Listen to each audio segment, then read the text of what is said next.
Attends, justement. En fait, t'as fait 35 ans. Ah, mais t'as travaillé pour 60.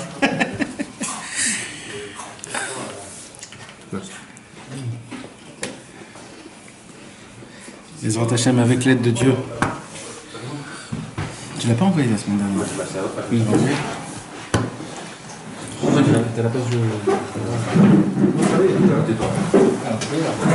avec l'aide de Dieu, Bezrat Hashem, on va essayer de Leshtov ou Mevorach Iya Ani Adonai Rofecha.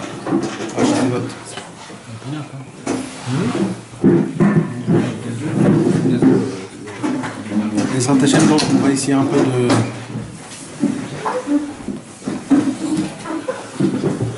de parler un peu des contes de Rabbi Nachman de Breslev.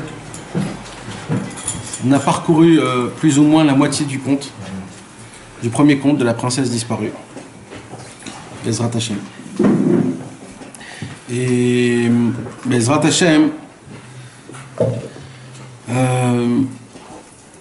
on passe maintenant, comme on dit vraiment, dans la deuxième partie dans le deuxième stade en fait. Jusqu'à maintenant, c'était le vice-roi qui est allé à la recherche de la princesse disparue. Et il a fait vraiment... il est allé là où on ne peut même pas s'imaginer. Il a consacré toute sa vie, toutes ses forces, tous ses titres, tout son honneur. Il a tout fait pour essayer de trouver la princesse disparue, jusqu'à qu'il a trouvé à la fin du conte. Mais maintenant, pour la ramener chez elle à la maison, là aussi, c'était une nouvelle histoire. Et là, la princesse disparue lui dit, la princesse lui dit, elle lui donne des instructions. Qu'est-ce qu'il faut faire pour? Et malheureusement, il essaye de tout faire, il essaye de se préparer, etc., etc. Et à la fin du conte, il échoue. Et il tombe. Et il échoue. Une fois, deux fois. Et voilà, on est arrivé quand la princesse, elle lui avait demandé pour la deuxième fois d'essayer de ne pas dormir le dernier jour, de se rappeler d'elle, de se languir d'elle pendant 1 an. Et l'essentiel, c'est de ne pas dormir le dernier jour et de ne pas boire du vin. Parce que le vin, ça endort. On avait expliqué aussi le cours dernier que le vin, c'est aussi l'état à vote. Quand un homme y boit, ça lui permet un peu plus de se décontracter, comme on dit, et de faire ce qu'il a envie sans qu'il y ait le matzpoun, comme on dit, sans qu'il y ait la conscience, sans qu'il y ait le regret, sans qu'il y ait le...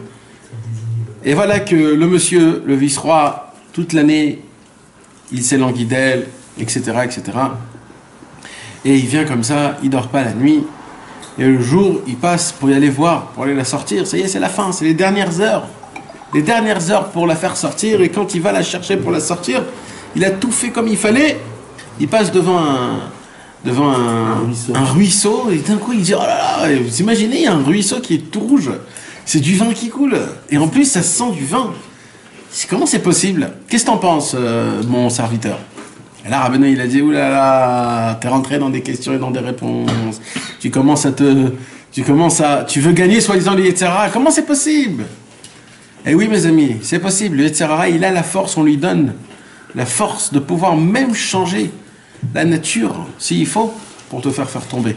C'est d'ailleurs la raison pour laquelle on va à la fin du conte, on va lui faire la shrita. Parce qu'il n'a pas le droit d'utiliser des choses qui sont au-dessus de la nature. Mais cet imbécile-là, il utilise même au-dessus de la nature. Il crée un ruisseau qui ressemble à un vin, qui a le goût et l'odorat du vin. Ça n'existe pas, ça n'existe pas. Mais il a quand même créé. Il a fait faire rentrer dans un médamé, dans une illusion qu'on peut même pas... Et lui, son problème à lui, c'est qu'au lieu de se sauver de là-bas, parce que quand tu vois un Yetzirah qui vient et qui t'attrape, etc., sauve-toi, ne te pose pas de questions. Non, lui, il est resté... Ah bon, oh là là, comment c'est possible? Peut-être, il faut que je le goûte, peut-être. Parce que ça peut pas que c'est du vin, ça peut être que de l'eau. Et vas-y, il a goûté, et au moment où il a goûté, il est tombé, il s'est endormi.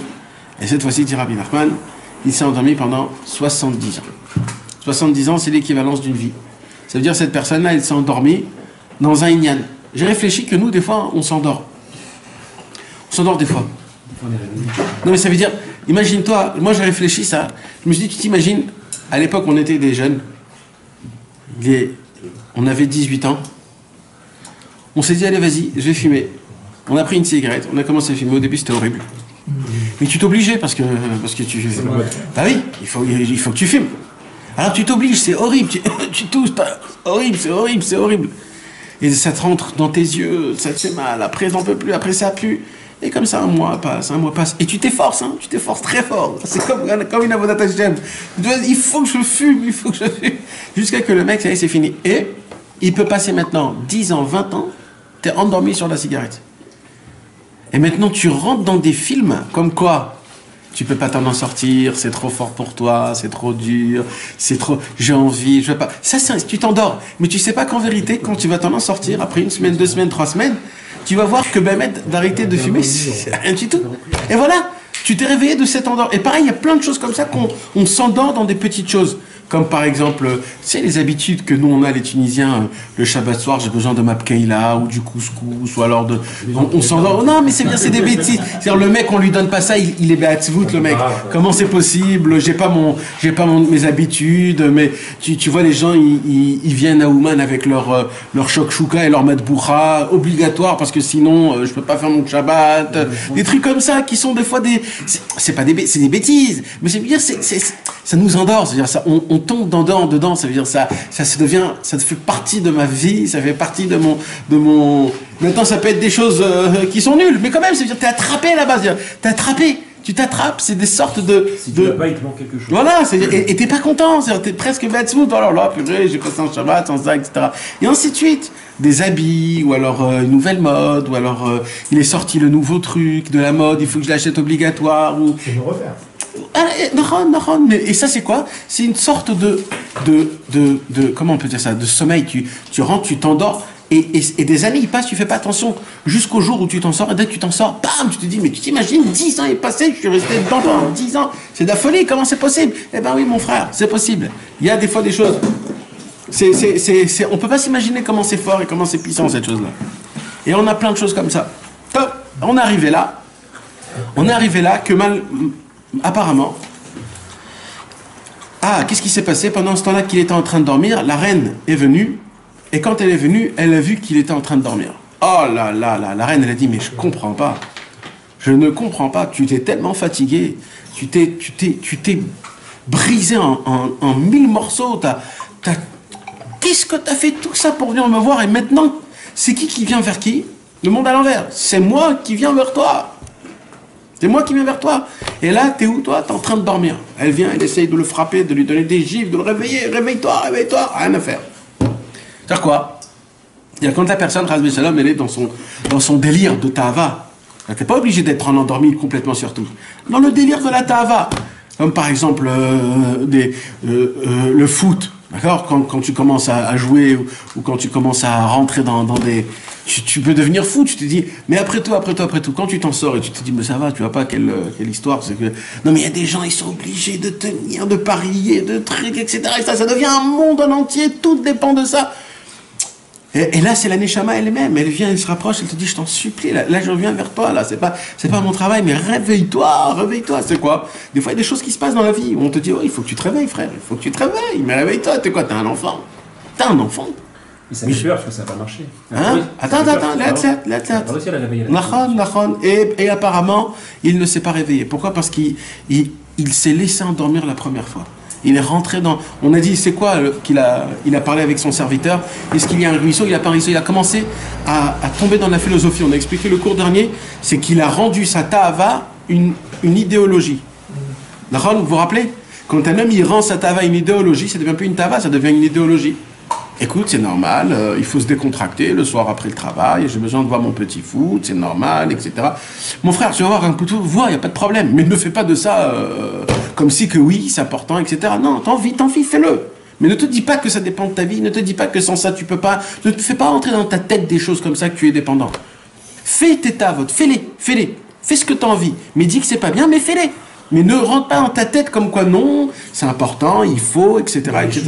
Voilà, ne justifie pas, ne rend pas le mal en bon terme. C'est le plus grave au monde, ça. Et ça s'appelle s'endormir à 70 ans. Un mec qui s'endort comme ça, pourquoi tu veux qu'il sorte? Parce que ça devient une théorie.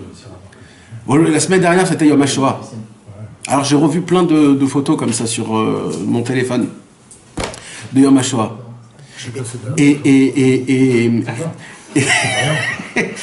Et tu vois là-bas les Allemands, les Allemands, comment ils sont. Tu sais que l'Allemagne, c'était le pays le plus civilisé, avec la politesse, avec, comment on appelle ça, la noblesse, le savoir-vivre et les trucs, etc. Comme l'Angleterre, tu les vois comment ils étaient habillés tous, c'était pas comme des Turcs ou des trucs, ils étaient tous jusqu'en haut, le col fermé, tout était impeccable. Et tu vois les gens, tu vois même, il y a un policier il prend le pistolet pour le mettre, pour tuer un enfant.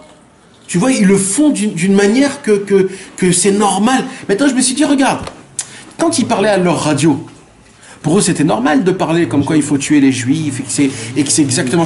Ils parlaient toute la journée de combien c'est normal et combien ça fait partie que c'est la race syrienne, etc. Donc, ils ont rendu la chose normale. Ils ont rendu la chose comme si que c'est normal. Imagine pas aujourd'hui, on parle comme ça dans la radio. Mais ils débarquent chez toi, ils t'embarquent en prison. Mais c'est chaque truc. Mais aujourd'hui, par rapport à ça, ils peuvent parler comme quoi il n'y a pas de problème, que les homosexuels se marient entre eux, et qu'il y a des chiens et des chats, et que etc., etc. Pour eux, ça c'est normal, mais à l'époque, c'était pas normal. Alors le monde, il est à l'envers. Mais c'est-à-dire, chaque période, chaque mouvement de vie, c'est une folie. Mais le problème, c'est que leur folie devient une idée, c'est-à-dire une idéologie, une théorie. Mais c'est très grave, ça. C'est-à-dire, aujourd'hui, de sortir de l'homosexualité, tu peux pas. C'est normal, ça fait partie du monde. Il y a des gens qui naissent comme ça, oui, ils ont tout essayé, les pauvres, ça fait partie, c'est une race humaine. Ils t'expliquent tout comme c'est normal, alors pourquoi tu veux que le mec il sorte? Et ainsi de suite, ainsi de suite. Maintenant, il y a plein de choses, pareil pour le travail. Le fait est d'aller toute la journée au travail. Toute la journée, du matin jusqu'au soir, jusqu'à que t'es fatigué, t'es mort, t'en peux plus, tu peux plus rien faire. Après, t'es à un cours de Torah et tu te poses la question, est-ce que je vais au cours de Torah ou pas? Mais tu t'imagines que toute la raison pour laquelle tu dois vivre, c'est pour aller dans la Torah. Et là, t'as pris quoi? T'as pris le milieu de vivre, c'est d'aller au travail. Et après le travail, t'as fait le milieu, que le but de ça, c'est pour t'aller au truc. Quand il y a un cours de Torah, tu te poses la question, est-ce que j'y vais ou pas parce que je suis trop fatigué? Mais c'est exactement l'inverse. C'est un milieu, l'argent, c'est un milieu. C'est pas, on doit se fatiguer, te mettre. C'est un moyen. Mais c'est ça, c'est le monde qui est à l'envers. Donc quand tu prends et tu mets ça une idéologie, une théorie, tu fais de ça. Alors là, tu tombes dans un sommeil de 70 ans. Et là, tu peux plus en sortir. Mais Akadosh Baruch Hu, il est Rahman. Akadosh Baruch Hu, il est pitié, il est miséricordieux. Parce qu'Akadosh Baruch Hu, il connaît le fin fond de toi. Il nous a créé, Akadosh Baruch Hu. Mais Kitsur, qu'est-ce qui se passe? Elle vient. Et là, qu'est-ce qu'elle passe, mes amis? Elle prend son foulard de sa tête et elle écrit avec ses larmes tout ce qu'elle a passé pour essayer de le réveiller. Comme quoi, elle est venue, elle est descendue de son char, elle s'est assise à côté de lui, elle a pleuré et elle a essayé de le réveiller, ça n'a pas aidé. Comme ça, elle écrit tout ça sur son foulard avec ses larmes. Et elle laisse à côté et elle part. Elle lui dit, maintenant je vais partir dans une montagne d'or et un palais de perles. C'est juste une question pour revenir à ce que tu as précisé, c'est-à-dire en gros, tu as décrit le principe de Astara, Betor, Astara. Astara, chez Betor, Astara. Oui, mais là le problème, c'est pas que c'est Dieu qui se cache, là c'est toi qui se cache. La Astara, chez Betor, Astara, hein, c'est quand Dieu il se cache dans une Astara, chez Betor, Astara. C'est Dieu, c'est pas toi. Là, je te parle d'une idée où c'est toi qui se cache de Dieu. Là, c'est plus grave. Si tu arrives à un tel niveau loin de tes... L'inverse, c'est devenu la vérité en Exactement, exactement. Et c'est de là où on peut arriver à tout ce que tu veux, à le dire oui. Comme tuer des juifs, des enfants, comme tout, quoi. Comme tout ce qui se passe aujourd'hui, un peu plus ou moins. Mais comment on sort de ça? Comment on sort de ça? Il ne faut même pas commencer. Comment on sort de ça? Alors, il y a écrit ici, regarde, Achaka Rekitz. C'est pour Maïsad Rabbeinu, il raconte Achaka Rekitz.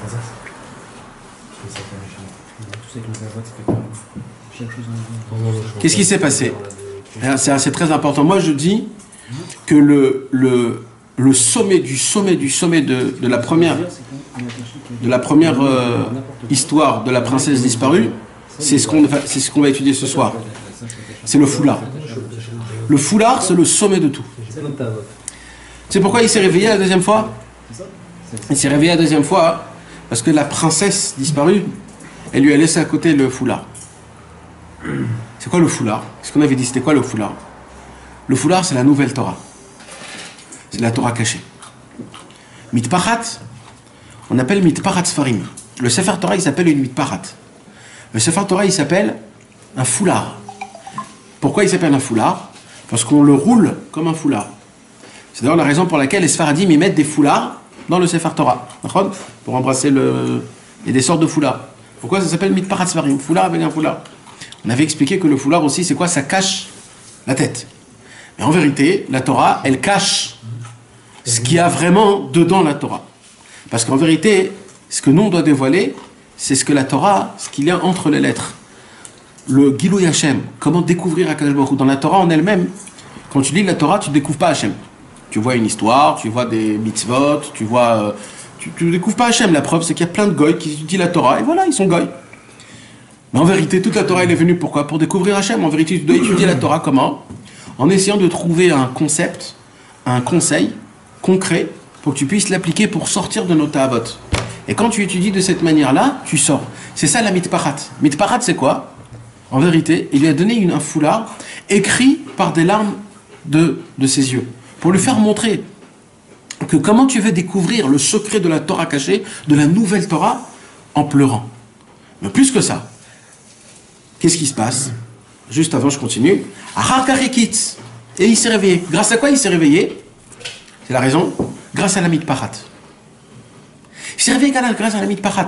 Maintenant qu'il y a la mitparat, maintenant que j'ai le foulard, c'est-à-dire maintenant que la princesse disparue m'a découvert une Torah nouvelle, pas la Torah que je connais, une nouvelle Torah, une nouvelle façon de comment regarder la Torah. C'est ça une nouvelle Torah, parce que la Torah, elle reste un. Une nouvelle Torah, ça veut dire quoi? Ça veut dire une nouvelle façon de comment découvrir, de comment déchiffrer la Torah. De regarder la Torah d'une manière qui donne de l'espoir, qui donne de la joie, qui donne de l'envie, qui donne de la vitalité. Pas une Torah qui te donne de la tristesse, de la lourdeur, du din, de la rigueur, etc., qui t'angoisse, t'en peux plus. Tu te dis, mais c'est ça la Torah? Ben non, c'est pas ça la Torah. Il y a une nouvelle Torah, mon frère. Alors, dès qu'on lui a mis une mitparat, dès qu'on lui a mis la Torah, alors d'un coup il s'est réveillé. Pourquoi? Parce qu'il y a pourquoi, de quoi il s'est réveillé? Arakarekitz. Véchal et Amesharet, et là écoutez bien ce qui se passe. Et là il se réveille après 70 ans de sommeil, et il regarde autour de lui, et il voit rien. Normalement il devait poser la question tout de suite en premier. Qu'est-ce qui se passe? C'est quoi ce foulard? Mais en vérité il n'a pas vu le foulard encore. Alors il demande à son Mécharet, qu'est-ce qui s'est passé? Et là, le Mécharet, il lui raconte tout. Qu'est-ce qu'il lui raconte? Regardez. Mais si Père Lokalamas, il lui racontait comme quoi ils sont venus des soldats. Et que dans les soldats, il y avait la princesse disparue. Et qu'elle est descendue, elle est venue, elle a pleuré, elle a crié, elle a essayé de le réveiller, etc., etc., etc. Il lui raconte tout, mais il lui raconte pas l'essentiel. Il lui raconte pas qu'elle a laissé un foulard. Vous imaginez de ça? C'est le serviteur, ça. Il n'y a plus de bon personnel. On avait dit, c'est qui le serviteur? On avait dit, Ouais, c'est le corps. C'est ce monde. Et écoutez comment il est grand, ce redouche-là. Ce monde, le corps, il fait pas attention aux petites choses. Parce que c'est comme un petit foulard. Lui, il avait un foulard. C'est un foulard. Elle lui a laissé un foulard. C'est comme Stam aussi, elle est juste comme ça pour... C'est ta fait, genre. Ouais. Alors elle a dit, bon, c'est un petit foulard. C'est pas important. Mais en vérité, lui, c'est la Neshama, c'est-à-dire il s'est réveillé en lui-même. C'est là où il a capté qu'en vérité, dans les petites choses, Akadosh Baruch Hu, il se cache. Dans un petit foulard.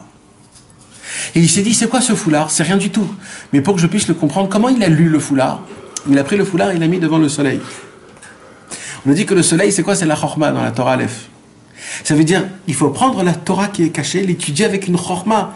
C'est quoi la chorma? Pas stam de regarder, on a dit stam de lire en tant que qu'est-ce qu'il y a écrit dedans, je voudrais savoir, philosophie, qu'est-ce qu'il dit Rabbi Nachman, je voudrais bien savoir c'est quoi son opinion à travers... c'est pas ça Rabbi Nachman. Rabbi Nachman il est venu pour une chose. Une seule chose mes amis. C'est la chose la plus importante et le plus concret. Celui qui vous parle pas de ça, eh ben je sais pas. Rabbi Nachman il est venu comment s'en sortir de nos ta'avot. Point barre. Voilà. C'est tout, ça s'arrête là. S'il y a quelqu'un qui veut m'aider pour ça, parce que le problème de tout c'est quoi? C'est qu'on se pose même pas la question qu'est-ce qu'on en fait avec mes ta'avot. J'ai beau étudier toute la Torah et rester avec toutes mes ta'avot, regarder les femmes, aimer l'argent, parler de bouffe pendant des heures et des heures, Et en même temps, avec ça, étudier la Torah et en connaître des paquets de Torah. Mais tu restes dans tes tavot. Quand tu rentres chez toi à la maison et qu'il y a quelque chose qui n'est pas bien, tu cries, tu insultes, etc., etc. Et tu te dis, c'est ça un ben Torah, c'est comme ça qu'un homme il doit se conduire un juif. Rabbeinu il dit, écoutez les gars, arrêtez de me faire du pipeau. D'abord, venez d'abord, on soit des hommes. Venez, on sort des tavot. C'est ça l'essentiel. Ne tournez pas autour de rien. Ne me racontez pas vos bobards. Une Torah qui vous fait pas sortir des tavot. Laissez tomber les gars, laissez tomber. On est venu pour nous sortir des tavot. On est venu pour devenir des vrais bons juifs. Des juifs qui peuvent servir à Kadosh Baruch Hu, qui ressemblent, qui sont faits au dessein de Dieu. C'est ça un vrai juif. C'est pas soi-disant qui te sort un Dvar Torah. Non, c'est que quand on te regarde dehors, on te dit waouh, ça c'est un juif. Ça, c'est quelque chose de fort. Ça, c'est grand. Regarde comment il ressemble à Avraham, Yitzhak et Jacob. C'est comme ça que je voudrais ressembler. Alors là, d'un Betorkar, d'un coup, qu'il entend. Parce que regardez comment c'est beau. Rabbeinu, il a dit, qu'est-ce qui se passe? Rabbeinu, il a dit, quand on entend des Sipurim Asiyot, quand on entend des histoires, on se réveille de notre sommeil, Nachon. Alors, il a entendu les histoires de son Mécharet. Il a entendu les histoires de son serviteur, il s'est réveillé. Et comment il s'est réveillé? Il a vu le foulard. Tant qu'il n'avait pas entendu les histoires, tant qu'il lui a pas raconté tout ce qui s'est passé de son Mécharet, il n'aurait pas pu voir le foulard. Mais maintenant qu'il a vu, qu'il a entendu ce qui s'est passé du Mécharet, là, ça l'a réveillé. C'est pour un Masiot, Méchané Mikadmoniot. Est-ce qu'on peut dire que le Mécharet, avec les histoires qu'il lui a montrées, en fait, tu lui as montré plein de grandes apodotes. Et c'est pas ça qui va le faire sortir de toutes ces avotes. Fais ça. Il va le laisser faire des choses, des avots d'Hachem. Il va lui raconter des avots d'Hachem. Mais le Icar de comment s'en sortir, ça il va lui cacher. Ouais, ça aussi, ouais. Il sera complètement à côté de la plaque. Nachon, Bevadaï, Il va lui montrer des bons trucs, des assagotes et des machins, mais en fait c'est pas ça. Ça va pas l'aider tout ça. Ouais. C'est bon. Ouais. Quoi? Ça va pas l'aider? Bah, pas la principale. Le petit mouchoir, c'est la solution pour s'en sortir. On va retrouver la princesse, ça sert à rien. Il faut acheter des mouchoirs. D'accord, mes amis? Et là, il l'a mis devant le soleil et il a commencé à lire ce qui s'est passé. Vekara Mashekatu Sham. Il a lu ce qu'il y avait écrit. Vous savez, mes amis, Rabbi Nachman de Breslev, un jour, ils sont venus chez Rabbi Nachman, des petits jeunes chez Rabbi Nachman pour se rapprocher. Et quand Rabbi Nachman les a vus, il a dit d'abord, allez étudier le livre Messilat Yesharim du Ramchal, et dès que vous le terminez, revenez chez moi. Comme ça, il a dit. C'est quoi cette histoire? C'est quoi cette histoire? Moi, j'ai réfléchi, et je crois savoir ça veut dire quoi cette histoire. Le livre Messilat Yesharim du Ramchal, c'est un livre qui est basé sur une braïta de Rabbi Pinchas Ben Yair, le beau-père de Rabbi Shimon Bar Yochai. Que Rabbi Pinchas Ben Yair, il a dit, c'est quoi l'échelle d'un homme, d'un serviteur juif? Comment on commence de plus bas pour arriver au plus haut? Alors ça commence par là, Zeirut. Ça commence par là, attention, ça la Zeirut, attention, faire attention. Comment on dit? Zeirut. Voilà, Zrizot, etc., jusqu'à que tu arrives à la fin au tout. C'est que tu arrives à Roi HaKodesh. Tu arrives à la Nevoa. Tu arrives à la doucha, etc., jusqu'à des choses très élevées, d'accord? Et plus ou moins dans chaque étape, il y a 3 étapes. C'est quoi les 3 étapes? Première étape, c'est quoi, comment, et les niveaux qu'il y a dedans. Dans chaque étape. C'est quoi? Le Novina, il s'est arrêté au deuxième niveau, il a dit après. Alors, qu'est-ce qui s'est passé? Rizout, il a dit après. Alors, qu'est-ce qui s'est passé? Trop dur pour lui, genre. Ouais, c'est le deuxième chapitre. Alors, qu'est-ce qui s'est passé? Il s'est passé que normalement, c'est le travail de chaque juif. C'est vraiment le travail de chaque juif. On est obligés tous d'avoir ce travail-là. Et de faire ce travail-là, parce qu'il a dit pour tout le monde.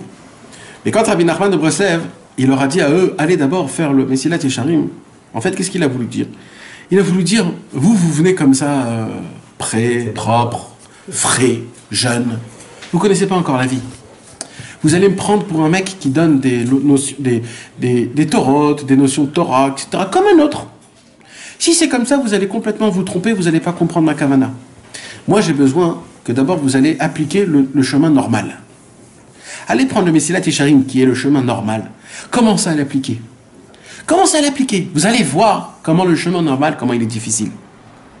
Vous allez tomber, vous allez monter, descendre. Et à la fin du compte, après 10 ans, 15 ans de travail, vous allez dire, mais je suis encore au premier échelon de l'échelle. Quand vous arriverez à cet endroit-là, là, vous viendrez chez moi. Moi, je vais vous faire montrer c'est quoi le chemin, comment il faut tenir, il ne faut pas avoir peur, il faut être joyeux de ce qu'on a. Vous savez, mes amis, il y a deux façons de comment étudier la Torah. Il y a la façon de quand un homme, il veut savoir, il veut être au courant, il veut faire partie de ce qu'on raconte. Et il y a la façon du mec qui est tellement malade qu'il dit j'en peux plus, j'ai besoin de guérison, j'ai besoin de la lumière de la Torah, j'ai besoin qu'on me guérisse de la Torah. Je suis dépendant de Torah, je dépends de la Torah Mama, j'ai besoin qu'on donne de Torah. Quand un homme il étudie comme ça, ce qu'il va découvrir dans la Torah, c'est beaucoup plus puissant que quand un homme il vient, peinard, comme si c'était dans une université. Oui, aujourd'hui je dis mon Daf Yomi, c'est quoi aujourd'hui? Masechet Zvachim, ok, alors voilà. Non, c'est pas pareil du tout, mes amis. Et malheureusement, on n'étudie pas de cette façon-là. Comme quoi on a vraiment besoin, mamage, qu'on dépend et que sans ça on peut vraiment tomber. C'est la différence entre faire de la Torah une sagesse ou un mode de vie. Ou un mode de vie. Aujourd'hui, nous, Rov étudie la Torah comme une sagesse. Ouais. Même si qu'on étudie les maths, ou alors tu vas étudier Rabbeinu comme tu peux étudier Messilat Yesharim, tu peux étudier Exact. le Gaon de Vilna. Et de dire un tel etc. dit comme ça, un tel il dit comme ça, et monsieur il dit comme ça, comme si tu es un homme qui est assez expert pour dire et expliquer chacun c'est quoi son avis, chacun il dit sur quoi. Ça veut dire on est devenu des marchévim, comme on appelle ça, des ordinateurs. On sait tout sur tout. Mais c'est pas ça la Torah. La Torah c'est du roi HaKodesh. La Torah c'est une vie. La Torah ça bouge. La Torah c'est quelque chose de... C'est la vie, Torah Traim. Et là il y a écrit Vekara Mashekatouv Sham. Il a écrit ce qu'il y avait. Il a lu ce qu'il y avait dans le foulard. Kol Kavlata Vetsaakata. Il n'a pas vu une sagesse dans la Torah. Il a vu comment la Torah, elle crie, elle te supplie. Sors de ce monde. Sors de tes ta'avot. Sors de tout ça. Vesheket enenasham bamivtzar anal. Et là, la princesse, elle lui dit, sache que je suis sorti de l'endroit là où j'étais. Je suis parti dans un autre endroit. Elle lui dit, la princesse disparue. Elle lui dit, je suis allé dans un autre endroit, un endroit qui est un Har Shel Zahav ou Miftzar Shel Margaliot, une montagne d'or et un palais de perles.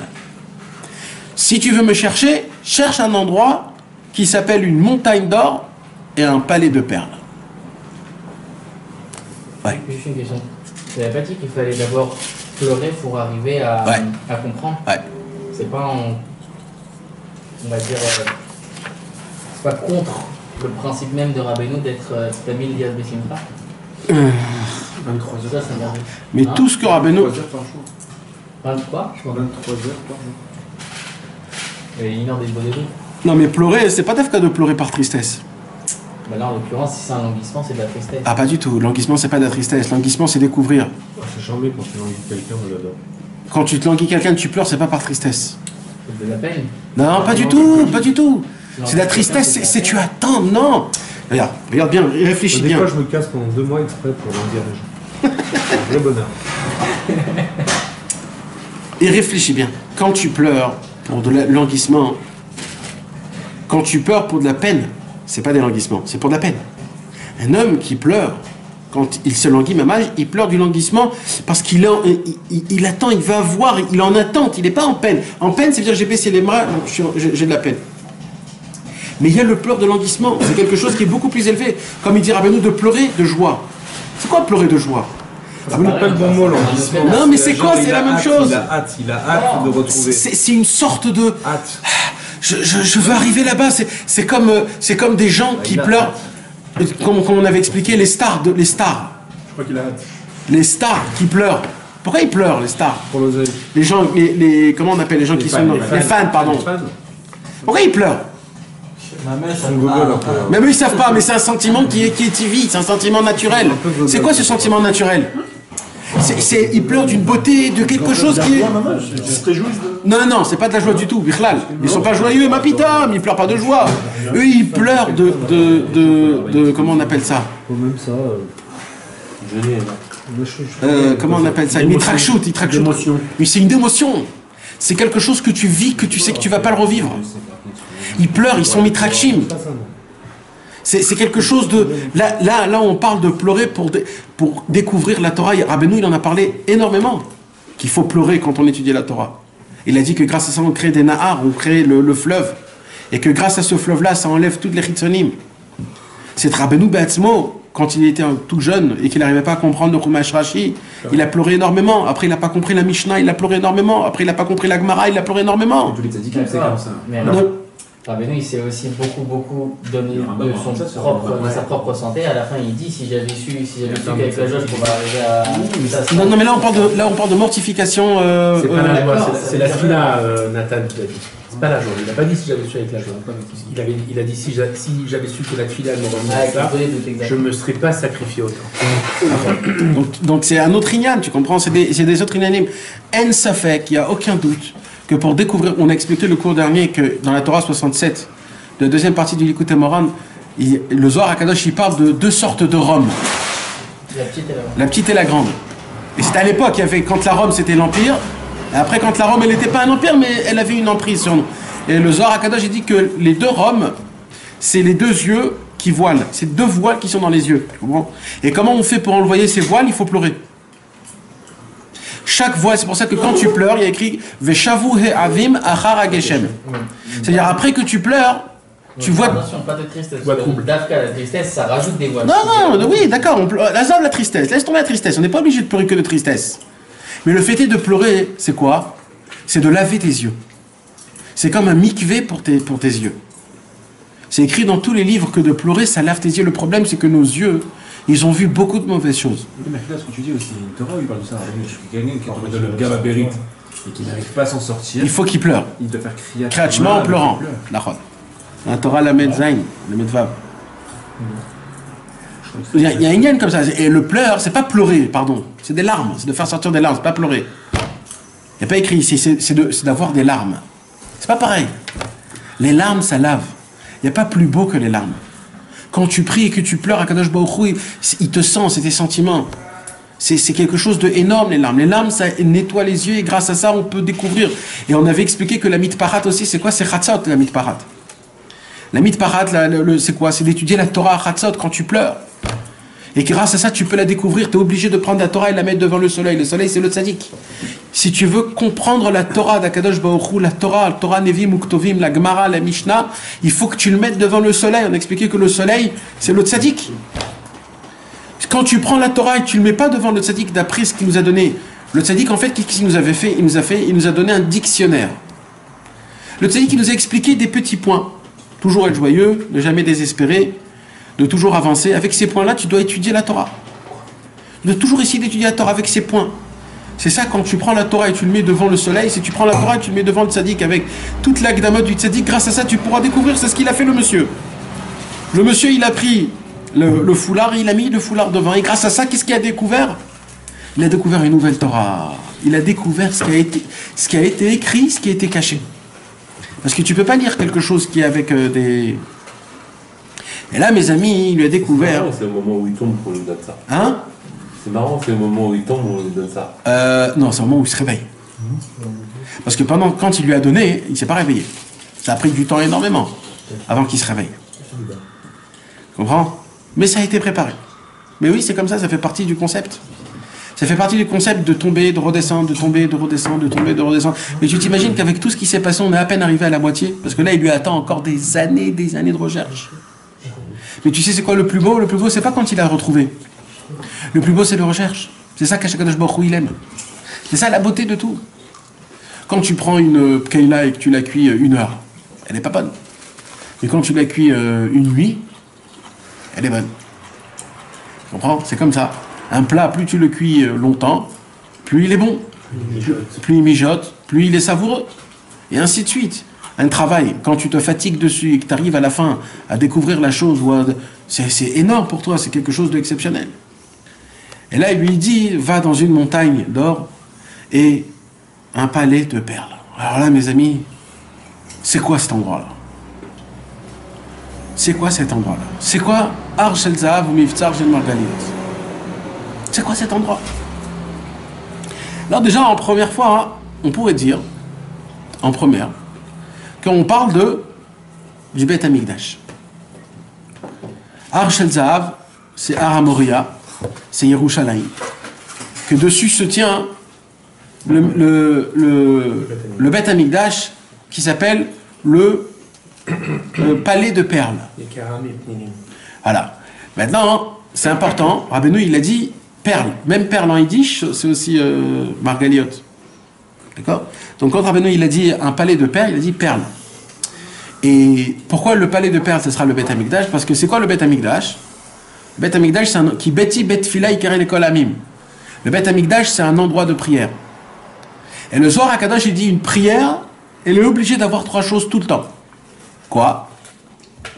Puma, Reuta, Veliba. La bouche, la volonté et le cœur. S'il n'y a pas les 3, c'est pas une prière.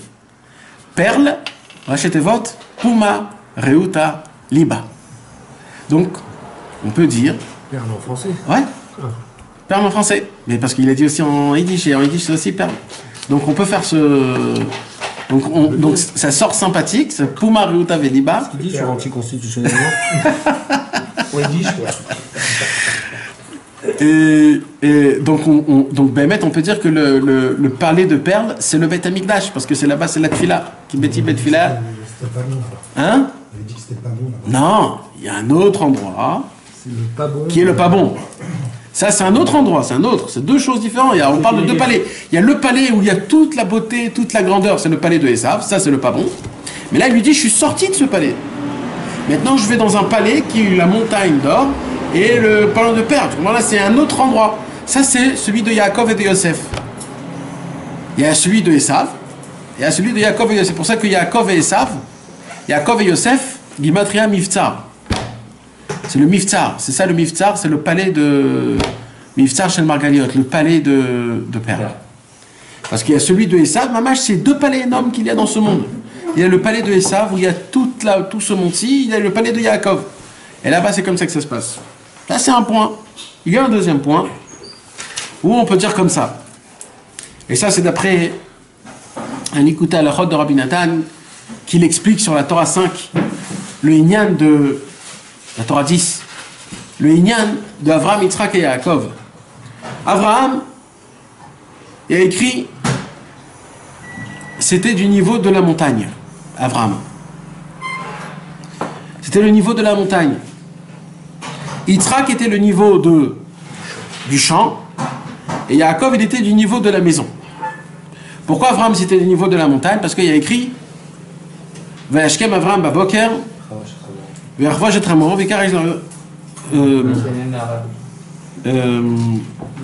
Avraham, Karaou, Ar. C'était quoi le passouk d'Avraham Avinu?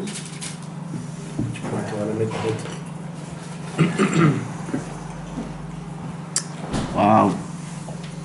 J'ai oublié. Bekitsour, ce qu'il a écrit, c'est que quand Avraham Avinu il est parti pour faire le sacrifice de Yitzhak, il a écrit qu'Avraham Avinu, sa place était dans la montagne. Et il explique Rabbi Nachman de Breslev, ça veut dire quoi? Ça veut dire que dans la montagne, qu'est-ce qu'il y a? Il y a beaucoup de gens, il n'y a pas beaucoup de gens dans la montagne. C'est qui sont dans la montagne? C'est des petites gens, des fois, des gens spéciaux qui sont... Maintenant, il y a Yitzhak, Yitzhak la soir Bassadeh. Yitzhak, c'était du niveau des champs. C'est-à-dire, Yitzhak, quand il voulait rapprocher les gens, lui, il était du niveau des champs. C'est qui les gens qui sont dans les champs? C'est qui vont dans les champs? C'est les travailleurs. Les gens qui travaillent, ils vont dans les champs pour cultiver. Donc Yitzhak, lui, il avait un langage à parler pour rapprocher les gens aux personnes qui cultivaient, c'est-à-dire des gens, des travailleurs. Mais c'est pas encore la perfection. La perfection, c'est qui? C'est Yaakov. Yaakov, pourquoi? Parce que Yaakov, Ishtam, Yoshev, Alim. Yaakov, c'était la maison. Yaakov, il avait un langage de pouvoir parler du service divin aux personnes qui sont dans la maison, c'est-à-dire à toutes les personnes, nous trouver toutes les personnes. Alors, Avraham, c'est Ar, c'est comme on dit, Ar Shel Zav. D'accord? Une montagne d'or. Zav, c'est quoi?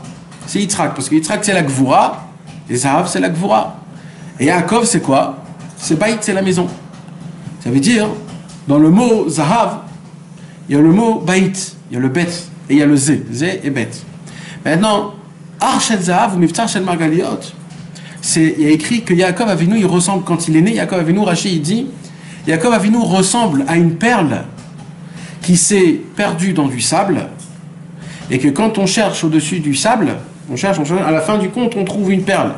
C'est pour ça que dans la Torah, on a parlé et les Toldot, de Esav, etc. Tout ça pour arriver en fait pour parler de Yaakov. Donc on a comparé Yaakov à une perle.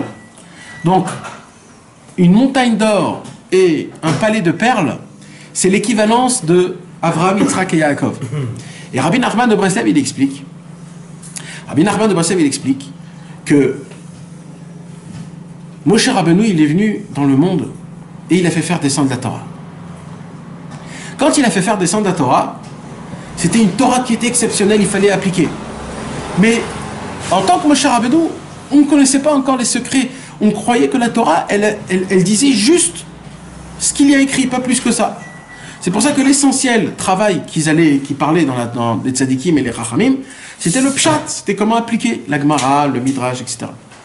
Et Rabbi Shimon Bar Yochai, qu'est-ce qu'il a fait? Rabbi Shimon Bar Yochai, il a découvert que la Torah, elle est beaucoup plus que ce que l'on croit. Et il a découvert le Zohar HaKadosh. Et là, mes amis, quand il a découvert le Zohar HaKadosh, personne n'a compris ce qu'il avait écrit. Alors, le Harizal, il est venu. C'est pour ça que Rabbi Shimon Bar Yochai, il est comparé à qui? Avraham Avinu. Avraham Avinu, on a dit c'est la montagne. Ça veut dire quoi? Le Rabbi Shimon Bar Yochai, il a parlé à qui? À des gens de la montagne, c'est-à-dire à une poignée d'hommes, comme on peut trouver dans une montagne. Une poignée d'hommes, il peut comprendre le Zohar HaKadosh. Alors, le Harizal, il est venu, il a dit, on est obligé de découvrir ce qu'il a découvert, Rabbi Shimon Bar Yochai. Il a découvert toute la Kabbalah. C'est pour ça que le Harizal, il s'appelait Yitzhak. Il est équivalence à Yitzhak, que Yitzhak, il était du niveau des champs. C'est-à-dire, c'était qui? C'est des gens, des travailleurs, des gens qui sont Ovdei Hashem. Mais encore, ça ne suffisait pas. Pourquoi ça ne suffisait pas? Parce qu'ils n'ont pas réussi encore à découvrir... c'était que des grands tzadikim qui pouvaient découvrir c'est quoi qu'il a découvert le Harizal. Alors le Baal Shem Tov, il est venu du niveau de Yaakov, parce que le Baal Shem Tov, il s'appelle Israël, et Israël, c'est Yaakov. Et il a découvert Baït. Il a découvert comme quoi on peut tous. Mais encore, ça ne suffisait pas. Pourquoi ça ne suffisait pas? Parce qu'il fallait Yosef Hatzadik. Yosef Hatzadik, il fallait... Yaakov Avinu, il n'en a pas passé comme Yosef, il en a passé. Yosef, il en a dû passer énormément. À cause de ses frères, après avec les Égyptiens. Et en vérité, la perfection de Yaakov, c'est avec son fils Yaakov et Yosef. C'est pour ça que Yaakov et Yosef, Gimatria, Miftsar. C'est pour ça d'Afka les deux. Yaakov et Yosef en même temps, c'est ça le Miftsar. Maintenant, mes amis, Rabbeinu HaKadosh, qu'est-ce qu'il a fait? Il est venu, et lui, il a fait encore plus que toute la Torah de Moshe Rabbeinu, de Rabbi Shimon Bar Yochai, du Harizal et du Baal Shem Tov, que ça soit une Torah que tout le monde peut étudier et peut la comprendre. Pas que des tzadikim, pas que des lamdanim, même les Rishaïm, même les femmes, même les enfants, même les enfants, tout le monde. Et le travail de Rabbi Nachman de Breslev, c'était quoi? C'était de rabaisser, pas de rabaisser Chas v'Shalom, d'essayer de trouver un langage, que ce langage, il puisse être à la perfection au niveau de pouvoir arriver à faire goûter tout ça à ces personnes-là. Parce que tout le travail, c'est ça. Avraham, Karaouar, Yitzhak, Karaou Sadeh, et Yaakov, Karaou Baït. Et c'est ça tout le inyan qu'il a essayé de faire Rabbi Nachman de Breslev, parce que Rabbi Nachman, c'est le Yaakov et Yosef qui est en même temps, la perfection. C'est pour ça que Yaakov et Yosef, c'est Miftsar. Maintenant, tout ça, mes amis, comme par hasard, tout ce que je viens de vous dire, c'est écrit dans le Zohar HaKadosh, dans Parashat Nasso, comme par hasard, page Kouf Memchet, 148. Non. Et là-bas, il y a écrit Vayihi beyom kalot Moshe. Vayihi beyom kalot Moshe. Là-bas, la Torah, le Zohar HaKadosh dit kalot vient du mot terminé. Quand le jour où Moshe Rabbeinu a terminé de donner la Torah, alors Moshe Rabbeinu est descendu et il a donné la Torah au Am Israël. Le Zohar HaKadosh, je pose une question. Pourquoi la Torah, elle a dit Vayihi Beyom Kalot Moshe? Il aurait pu dire Vayihi Beyom Siyam Moshe. Pourquoi il a écrit Kalot? Pourquoi il a écrit le mot Kalot? Et le mot Kalot est écrit dans la Torah sans le Vav, comme si c'était Kalat. Comme si on parle d'une Kala, une mariée. Alors le Zohar HaKadosh, il dit comme ça. Rabbi Shimon Bar Yochai, il dévoile un secret qui est très grand. Il a dit qu'en vérité, ce jour-là, Moshe Rabbeinu a proposé une proposition à Hachem. Hachem a proposé une proposition à Moshe. Quoi? Hachem il lui a dit, marie-toi avec moi. Laisse ta femme et marie-toi avec moi. Là, il y a écrit que le Har Sinaï a tremblé. Michaël, l'ange Michaël, il est sorti dehors, il a tremblé le monde, le ciel. Il a dit, Ribono Shel Olam, t'as dit que la perfection de l'homme, c'est quand un homme il est avec sa femme. Là, tu demandes à Moshe Rabbeinu de laisser sa femme. L'Akdosh Baruch Hu lui dit, j'ai dit ça pour que les gens, ils amènent des enfants et qu'il y ait une continuation. Et maintenant que Moshe Rabbeinu, il a donné des enfants, ça y est. Alors je veux que maintenant, la Shrina, ça soit ta femme. Tu sois ma Kala. Comme ça, il dit Hachem, ça va y Beyom Kalot Moshe. Alors Moshe Rabbeinu, il savait pas. Il savait. Alors, Rabbi Shimon Bar Yochai, il a dit sur ça, David Amelach, il a dit le pasuk Alita Bamarom Shavita Shevi. C'est-à-dire, quand Moshe Rabbeinu il est monté dans le ciel, Akadosh Baruch Hu l'a pris, Moshe Rabbeinu, comme comment on dit, comme un prisonnier, un prisonnier. Parce qu'il a dit, tu deviens ma...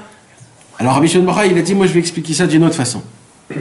C'est que Moshe Rabbeinu, avant de dire oui à Hachem, je suis prêt à me marier avec toi, il a dit, j'ai besoin de quelque chose dans ce monde, dans ce bas monde.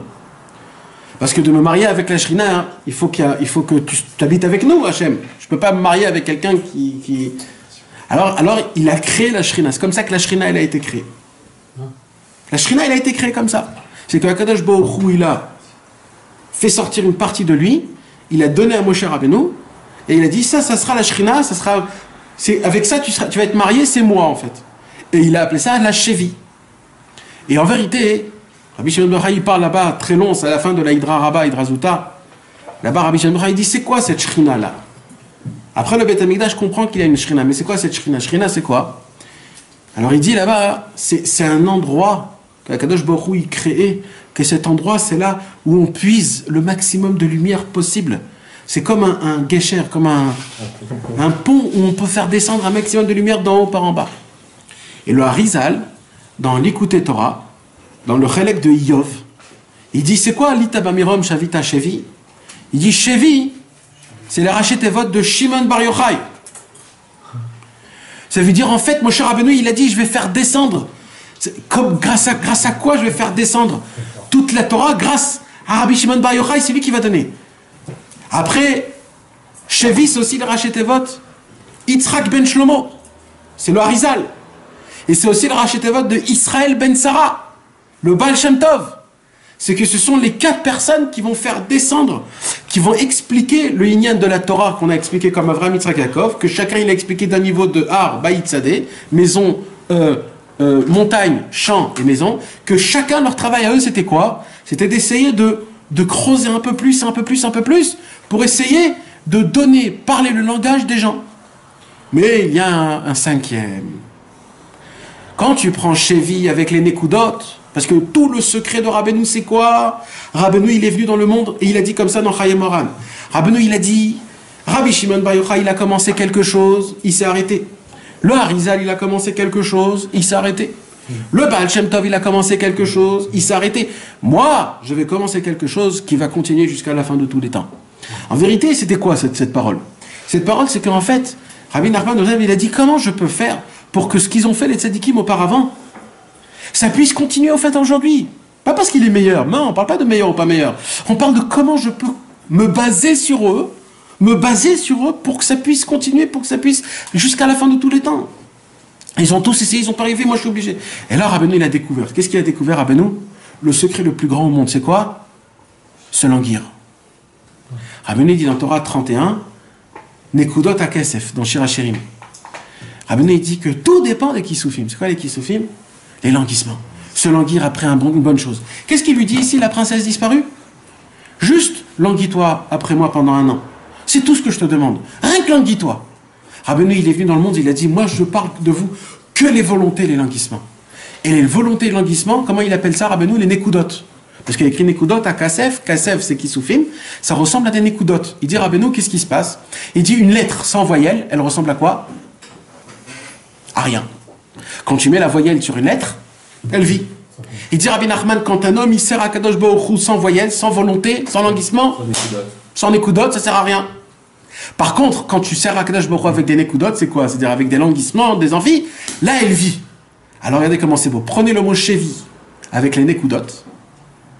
Parce que le lien de Rabbeinu, c'est les Nekudot, Nahon. Shevi, c'est quoi Shevi avec les Nekudot? She, c'était un Ségol, et Vi, c'est un Chirik. D'accord? Comment on compte le Ségol et le Chirik? Les points, c'est comme des Yud. Comme ça, c'est le... Donc ça sort combien? 40. Donc Shavim, Shavim, d'accord? Quand vous prenez le mot Shavim, ça fait Shin Nun Bet. Shin Nun Bet, c'est Nachman Ben Simcha. Dans le mot Shavim, dans le mot Shevi, d'accord, tu rajoutes 40, ça fait Shin Nun Bet. Puisqu'on rajoute 40, parce qu'il y a 3 points plus le Chirik, ça fait 40. Donc ça fait Shin Nun Bet. Ça fait Shin Nun Bet. Donc Shin Nun Bet, c'est Nachman Ben Simcha. C'est ça ce qu'il y a écrit dans la Torah. On dit dans Echa. Il y a tellement de psukim, mes amis, qu'on peut voir que dans le même passouk il y a écrit Shevi et dans le même passouk il y a écrit Shavim. Et que tu comprends qu'en vérité, tout le travail du tzaddik, c'était quoi? C'est d'essayer d'attirer une continuation aux choses. Regardez qu'est-ce qu'il a écrit. Il a écrit, par exemple, quand Yehuda, il est allé avec Tamar. Et qu'est-ce qu'elle a dit? Yehuda, elle a dit à Tamar, quand son fils est mort, Tamar, elle était mariée avec Er. Er, il était un rachat, il est mort. Après, elle s'est mariée avec Onan. Il était rachat, il est mort. Qu'est-ce qui vient, Yehuda? Yehuda, il vient, il lui dit comme ça. Shevi almana, bet avir, adigdal shalabeni. C'est-à-dire quoi? Ça veut dire, Yehuda, il dit à Tamar, je t'en supplie Tamar, ne va pas te marier avec un autre. Reste chez moi. Tu sais pourquoi? Parce que moi, je vais donner Shevi. Shevi almana. C'est moi qui va donner Israël ben Sarah, Yitzhak ben Shlomo, Shimon bar Yochai. Et en plus, ils doivent sortir de tes entrailles à toi. C'est Mashiach. Grâce, parce que ça va être Mashiach, c'est Sheila, ça vient de Sheila. Donc reste avec ça. C'est pour ça qu'elle s'est dit, elle a compris, elle encore plus, elle a compris que ça viendra que de Yehuda, pas par Sheila. Parce que même Sheila, il sera pas pour elle. Et c'est pour ça que, et on peut expliquer aussi que tout le inyan de ce qu'il a dévoilé Rabbi Nachman de Breslev, le inyan de Ouman Rosh Hashanah, et du Tikkun HaKlali, et du Kibbutz, ça aussi c'est Ar Shel Zav ou Miftar Shel Margaliot. Parce que Ar, c'est le Rachet Avot de Rosh Hashanah. Zahav, d'accord? Zahav, Zain, He et Bet. Zain c'est 7. He et Bet, ça fait en tout 14. C'est le Tikkun HaKlali, 10, plus le Shir Pashut Kaful Meshulash Meruba.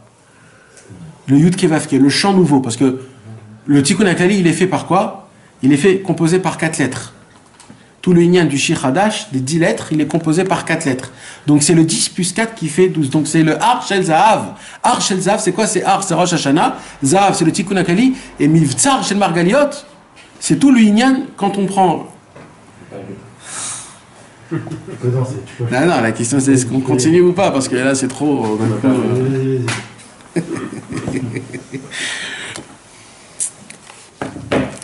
Aïe aïe aïe. Coupe la caméra. La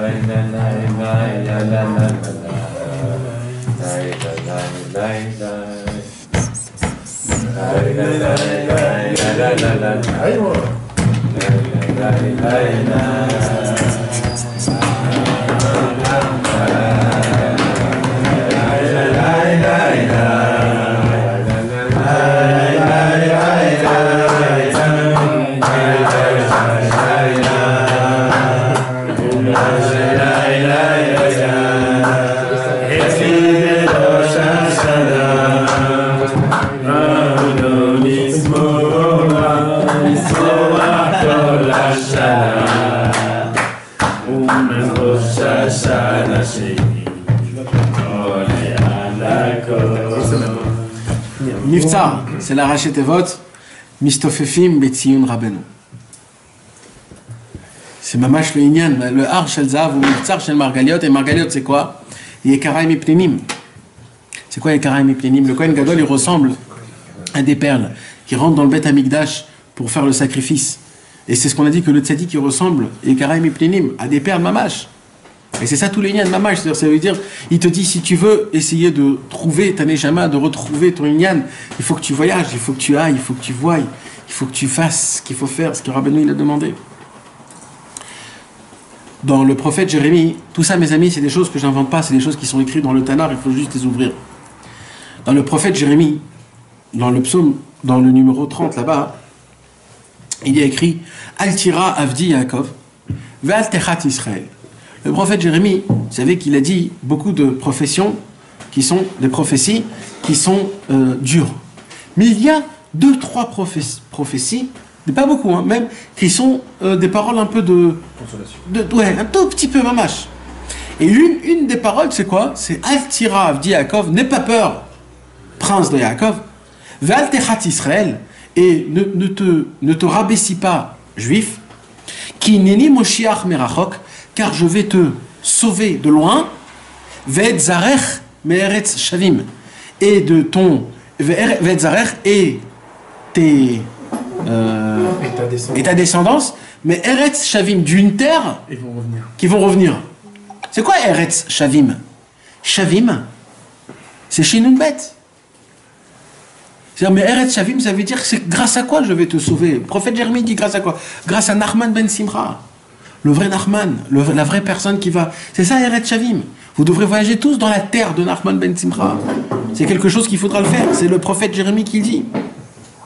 Il y a écrit comme ça, Menachem Meshiv Nafshi. Dans Echa, dans les Lamentations, dans le premier Perek. Là-bas, il y a écrit des choses qui sont très dures.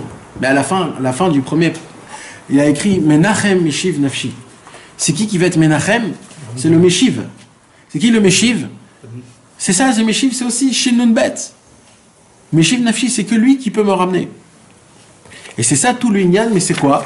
Pour ça, il faut essayer d'arriver et de découvrir le but. C'est de comment pouvoir essayer de regarder la Torah, l'étude de la Torah, comment essayer d'appliquer, de regarder d'une manière que la Torah, elle essaye de te donner de la joie, qu'elle te donne un espoir, qu'elle te donne de la force pour avancer. C'est ça qu'il lui dit. Elle lui dit, la princesse disparue, mon frère, tu veux me faire sortir de là où je suis? Maintenant, la seule possibilité pour toi de me faire sortir et de te faire sortir toi-même, c'est de trouver, de chercher une montagne d'or et une perle. Et un pélé de perles. C'est tout, il n'y a que ça. Cherche toute ta vie ça. Et ça, c'est quoi? C'est ça, la tfila, c'est le Ouman Rosh Hashanah, c'est la Torah nouvelle, c'est le Beth Amikdash avec les korbanot. Tout, si tu arrives là-bas, tu vas tout découvrir. Il faut juste que tu cherches après. Moi qui croyais que ça y allait déjà trouvé, non, c'est Dafka maintenant que tout commence. En vérité, Abraham Avinu, c'est toute l'histoire d'Abraham Avinu. Abraham Avinu, il a découvert Akadosh Baruch Hu à l'âge de 43 ans. C'est-à-dire, tout ce qu'il a passé, là, le vice-roi, en fait, c'est Abraham Avinu. T'imagines ce que c'est 43 ans? 43 ans, frère, c'est une vie en entière. Il a cherché, il a combattu avec Nimrod, il a combattu avec ça. Il a cherché, où il est Hachem? C'est qui Hachem? Où il est Hachem? Le jour où il trouve Hachem, là, voilà, il trouve. Il trouve la princesse disparue, il trouve. C'est là où il commence les 10 Nisyanot. Normalement, il doit aller. Viens, Baruch Haba, mon frère, mon juif. Vas-y, rentre maintenant, tu seras peinard jusqu'à la fin de tes jours. Ma pitom. 10 Nisyanot. Et des fois, il tombe pas. Il sait pas, il tient, il essaye de pas tenir, il tombe. Mais c'est juste maintenant que ça commence. Et c'est là où commence la vraie histoire du vice-roi. Qu'est-ce qui va se passer maintenant qu'on lui dévoile que l'essentiel de tout dans le monde, c'est de se languir pour le bien et d'essayer de toujours avancer, même si tu n'arrives pas, alors languis-toi. T'arrives pas, languis-toi, qu'est-ce que tu perds? Languis-toi. Languis-toi de vouloir faire des bonnes choses. Quand est-ce que mes actions vont ressembler aux actions de mon père et de mes pères? Ça dépend où tu mises. Il faut poser la question, il faut en avoir envie. Trop vite, ça. On ressemblait à la femme. Tu dis non, le grand du mise. Non, je me dis, pas ce genre de truc. Attends, c'est quoi le fromage? Je voudrais qu'il me ressemble. Et là, mes amis, il a écrit Veishir et Amesharet, Veinicho. Et là, il a compris ce qu'il doit faire. Première chose qu'il fait, c'est il laisse tomber son serviteur. C'était quoi le serviteur, on a dit? Le corps, le monde. Il a compris que pour servir à Kadosh Baruch Hu, il faut essayer de faire moins attention à son corps. Qu'est-ce que je bouffe? Combien je bouffe? Comment je... Tu peux, il n'y a pas de problème, tu peux. Mais sois pas trop... Mets pas trop le point dans tout ça. Ne sois pas trop makpid dans tout ça. Sois... Comme on dit, Zorem, sois cool, ne fais pas trop attention. Il a compris qu'avec le Mécharet, avec le serviteur, il ne pourra jamais trouver cet endroit-là. Il est obligé de laisser tomber le Mécharet, le corps. Il est obligé de... Veishir et Mécharet, Veinicho, il a laissé. Ve'alach levado levaksha. Et il est allé tout seul la demander. Pourquoi tout seul? Je sais qu'il est tout seul, il n'est plus personne, il n'y a plus personne. Non, mais tout seul, ça veut dire quoi? Ça veut dire, frère, il faut que tu saches encore une fois, je te répète, il dit Rabbi Nachman. Si tu vas encore considérer les idées qui te disent à droite, à gauche, tes voisins, tes gens de ton travail, etc., même eux ne les regardent pas. Regarde-toi tout seul. Tu es tout seul dans ton service divin. Parce que là, on a dit, le chemin où tu dois le chercher, c'est pas un chemin où les gens le piétonnent. C'est un chemin que les gens ils vont dire, mais il n'existe pas cet endroit-là. Il faut que tu sois tout seul pour le trouver. Et regardez ce qui est écrit, dit Rabbeinu, Veinicho, valach levado levaksha, ve'alach. Encore une fois, ve'alach. Pourquoi écrit une deuxième fois ve'alach? Première fois. Veishir et Amesharet veinicho, ve'alach levado levaksha, ve'alach. Deux fois ve'alach. C'est quoi ce deuxième là, ve'alach? Le deuxième ve'alach. C'est qu'il sait que, malgré tout, ça va être très difficile. Et il y aura plein de descentes et de pentes. Mais lui, son travail, il n'avait qu'un seul travail. C'est de toujours avancer. Vous savez, mes amis, comment les Télim commencent? Ashret mimederech. Ah non. Ashraïsh. Asher lo alach. Batzat Hashem. Ubederech hataim lo amad. Ubemoshav letzim lo yashav. À l'époque de David Ameler, c'était quoi le travail? C'était de ne pas avancer, de rester jusqu'à ce que tu deviens un tzaddik et là tu avances. Tu tombes, tu t'arrêtes. Jusqu'à ce que tu fais tes chouvas à perfection, tu continues. Tu tombes, tu t'arrêtes. Mais il est venu Rabbi Nachman de Breslev et comment il commence le Likutei Moharan? Ashret mimederech aolchim betorat Hashem. On n'a plus le temps de s'arrêter et de commencer à faire tes chouvas on n'a plus le temps de regarder notre passé et de décortiquer le mal, où il est le mal, d'où il vient, il est venu à cause d'eux, parce que, etc. Ouh, ne rentre plus dans ces comptes-là. Avance mon frère, ve'alach. Avance, on n'a plus le temps. Ana ve'amar bader c'est parti, c'est dans le chemin, avance mon frère, j'ai plus le temps moi. On n'a plus le temps, Allah, avance. Après ça maintenant tu regarderas. Tu verras combien t'as réussi grâce au fait que t'as avancé. Non, le monsieur il veut que tout ça soit à la perfection, etc. En fous-toi, tu comprends pas, tu avances. C'est comme ça que tu vas gagner beaucoup plus d'argent, spirituellement. Voilà. Voilà, mes amis.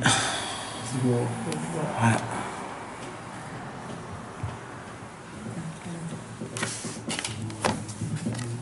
Même quand on comprend pas, faut acheter. Ouais.